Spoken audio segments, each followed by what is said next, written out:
संतों को पहले संत बनना चाहिए, किन्हीं पार्टियों का गुलाम नहीं बनना चाहिए। मेरा अपना पर्सनल मानना है कि मैं हिंदुत्व और जैनिज़्म से ज़्यादा सनातन पे गौर करता हूँ। जब जब राजनीति धर्म में प्रवेश करती है तब तक धर्म में घृणा उत्पन्न होने लगती है। एक समय एक काल था जब हिंदू और मुसलमान, सिख और ईसाई इसी देश में रहे, इसी जगह रहे और किसी को किसी से खतरा नहीं रहा।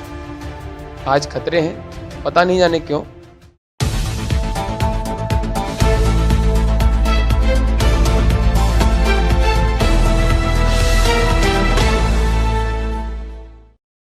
नमस्कार। आज हम उपस्थित हैं श्री दिगंबर जैन आश्रय क्षेत्र खजुराहो में, जहां पर हम बात करेंगे ब्रह्मरूपी जी महाराज, जो कि ब्रह्मचारी हैं और सनातन को लेकर के, हिंदुत्व को लेकर के, जैनिज्म को लेकर के जिस तरह से वह अपना एक अभियान और ये कहें कि जागरूकता का कार्य कर रहे हैं। लोगों में सनातन के प्रति प्रेम और आस्था कैसे जागृत हो, आपकी कथाओं इत्यादि में लोगों की आना और उनके प्रति रुचि बढ़ना, जिस तरह से आज यहाँ खजुराहो में है, उन सब मुद्दों को लेकर, सनातन को लेकर हम बात करेंगे आदरणीय श्री महोदय ब्रह्मरूपी जी महाराज जी से। महाराज जी, आपका खजुराहो में बहुत बहुत स्वागत है हमारे बुंदेलखंड ट्रिपल्स में। क्या आज जिस तरह से धर्म का क्षरण हो रहा है, और या यूं कहें कि जिस तरह से सनातन को लेकर के, हिंदुत्व को लेकर के विकार लोगों के मन में है, उसको लेकर आप क्या कहेंगे? मेरा अपना पर्सनल मानना है कि मैं हिंदुत्व और जैनिज़्म से ज़्यादा सनातन पे गौर करता हूँ। और आजकल धर्म जो है राजनीति के द्वारा चलने लगा है, जो कि होना नहीं चाहिए। जब जब राजनीति धर्म में प्रवेश करती है तब तक धर्म में घृणा उत्पन्न होने लगती है। एक समय एक काल था जब हिंदू और मुसलमान, सिख और ईसाई इसी देश में रहे, इसी जगह रहे और किसी को किसी से खतरा नहीं रहा। आज खतरे हैं, पता नहीं जाने क्यों। परंतु मुझे लगता है कि प्रेम की कमी आ रही है। किसी भी मत, किसी भी संप्रदाय में, किसी भी हमारे विचार में अगर प्रेम खत्म होता है तो अधर्म प्रारंभ हो जाता है। अब ये हिंदुत्व की बात करें या जैनिज्म की बात करें या कुछ अलग की बात करें, तो मैं मानता हूँ अपन संकीर्ण बात करेंगे। जब सनातन की बात करते हैं तो पूरा विश्व ही नहीं, तीनों लोक उसमें समाहित होते हैं। सनातन का स्वरूप लोग नहीं समझ पा रहे हैं। जो था है और जो रहेगा वो सनातन है, और जो मिटता नहीं वही सनातन है। और आत्मा थी, है और रहेगी, तो आत्मा का स्वभाव सनातन है। जिस तरह से साधु संतों का हमारे देश में बहुत सम्मान होता था, और वर्तमान परिस्थितियां क्यों ऐसी निर्मित हो रही हैं कि संतों के प्रति जो लोगों का एक विश्वास है वह घट रहा है? मूल बात मैंने अभी बोली थी, धर्म का राजनीतिकरण और राजनेताओं के द्वारा धर्म को अपने मतलब का, स्वार्थ का आधार बनाना। चाहे वो हिंदुओं के राजनेता हों, चाहे वो जैनियों के राजनेता हों, मुसलमानों के राजनेता हों, सिख ईसाइयों के राजनेता हों, सभी राजनेता अपनी अपनी राजनीतिक रोटियां सेकने के लिए धर्म को बर्बाद कर रहे हैं। लेकिन क्या आपको नहीं लगता कि जाति और धर्म और का सामंजस्य बनाने के लिए, पूरे देश और दुनिया में शांति स्थापित करने के लिए संतों को इसके लिए आगे आना चाहिए और लोगों को प्रेरित करने की आवश्यकता है? संतों को पहले संत बनना चाहिए, किन्हीं पार्टियों का गुलाम नहीं बनना चाहिए। आज के टाइम में पहली बात तो संत किसी पार्टी का गुलाम होता नहीं है, और जो गुलाम होता है वो संत नहीं होता है। अगर मैं किसी विशेष पार्टी के सपोर्ट के लिए बात करता हूँ तो मेरे दृष्टिकोण से देखा जाए तो मैं साधक नहीं कहलाऊंगा। संत ही इस दुनिया में घृणा का अंत कर सकते हैं, क्योंकि उनके पास प्रेम अनंत होता है। और जिनके पास प्रेम अनंत है वो संत है। किसी संप्रदाय विशेष के लिए प्रेम करने वाला संत कभी नहीं हो सकता।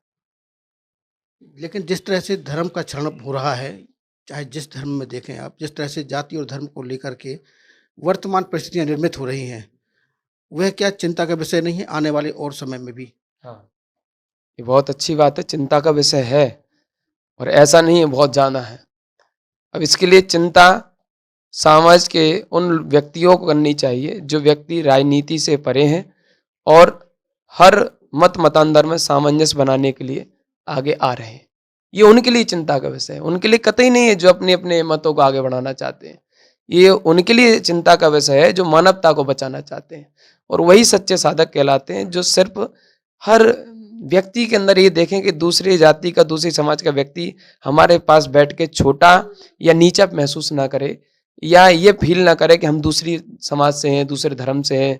तो संत, ऐसे संतों की आज जरूरत है ऐसे संतों की नहीं कि हम सफ़ेद वस्त्र पहन लिए और भाव हमारे काले हैं, तो वो संत नहीं हो सकते। जिस उम्र में आज के दौर में अगर देखा जाए, तो लोग अपने शौक पूरे करते हैं, आधुनिकता की दौड़ में दौड़ते हैं।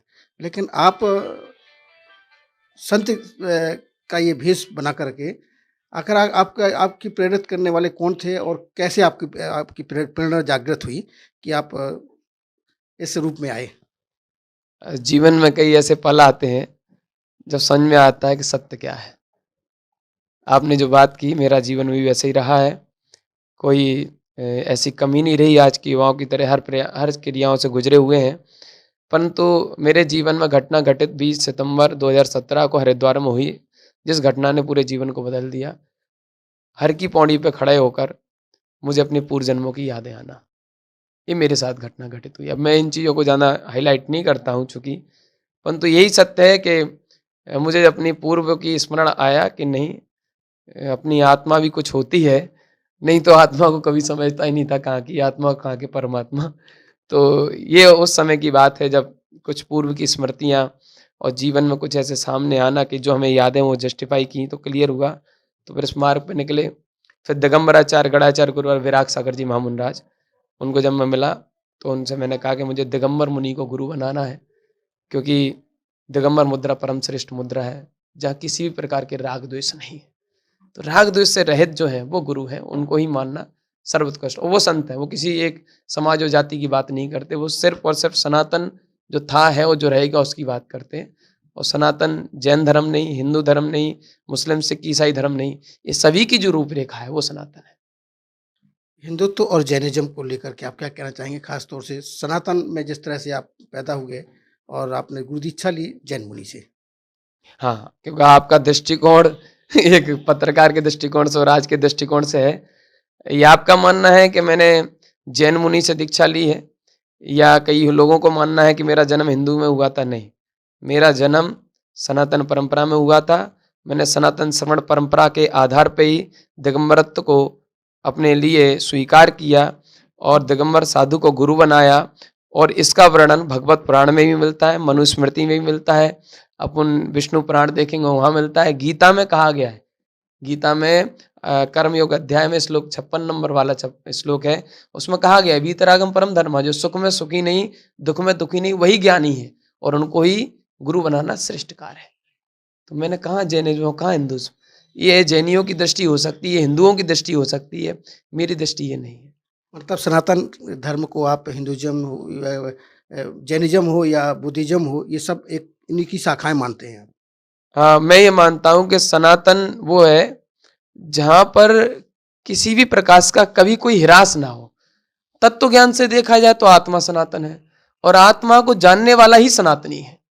सनातनी वो नहीं कि जो हिंदुओं के नारे लगा रहा है, सनातनी नहीं वो जैनियों के नारे लगा रहा है, सनातनी वो नहीं बुद्धों के नारे लगा रहा है, जो सिखों के नारे लगा रहा है। सनातनी वो है जो आत्म तत्व की बात करता है, जो आत्मा को समझने का प्रयास करता है, वो सनातनी है। बाकी तो सब ढोंगी और पाखंडी है, जो है सो है, तय तो तय। अब मुँह खराब है, क्या करूँ? आप खजुराहो में विराजमान हैं, यहाँ से जस्ट 20 किलोमीटर दूर गढ़ा बागेश्वर धाम है। वहाँ के संत श्री धीरेन्द्र कृष्ण शास्त्री जी महाराज भी काफ़ी इन दिनों धर्म को लेकर के ध्वज पताका फहराए हुए हैं। आप क्या कहना चाहेंगे उनके बारे में जिस तरीके से वो आज हाइलाइटेड है? मैं कभी किसी भी स्थान विशेष, क्षेत्र विशेष या व्यक्ति विशेष के लिए बात नहीं करता। ना ही मैं उसके लिए सकारात्मक बोलता हूँ, ना ही नकारात्मक बोलता हूँ। हर व्यक्ति अपने दृष्टिकोण से जीता है, जिसको जितना ज्ञान होता है वो उसके आधार पर चलता है।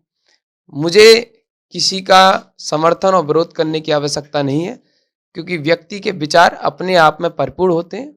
उसके विचार कौन कितना समझ रहा है उस पे मायने रखता है। मुझे किसी पे टिप्पणी करने का कोई अधिकार नहीं है। धन्यवाद। वैसे अंत में मैं सिर्फ बहुत लंबा नहीं खींचना चाहता। अंत में आप हमारे देश में जिस तरह से धर्म और आस्था को लेकर विकृति व्याप्त हुई है, उसको लेकर के सुधार हेतु आप क्या संदेश देना चाहेंगे लोगों को? सुधार हेतु मैं यही बात कहूँगा कि लोगों को तो कम, हम लोगों को सुधरने की ज़्यादा ज़रूरत है। लोगों को कम ज़रूरत है, क्योंकि लोग हमें देखकर आगे बढ़ते हैं। हम आप हमारे अनुयायी होंगे और हम आपसे कहेंगे ये गलत है, तो आप उससे द्वेष कर बैठेंगे। हम लोगों को सुधरने की ज़रूरत है। हम लोगों के लिए संदेश है, लोगों के लिए मैं संदेश देने का अधिकारी नहीं हूँ, क्योंकि लोगों की मैनी माइंड मैनी थिंग्स। मेरा मानना ये है कि हम लोगों को किसी भी प्रकार से ये सोचना चाहिए कि कोई को हिंदू नहीं देखे, कोई को मुस्लिम ना देखे, कोई को सिख ना देखे, कोई को जैन, ईसाई, पारसी, यहूदी, लिंगायत, बौद्ध ना देखे। और अगर ये जो देखता है समझ लेना वो पाखंडी है।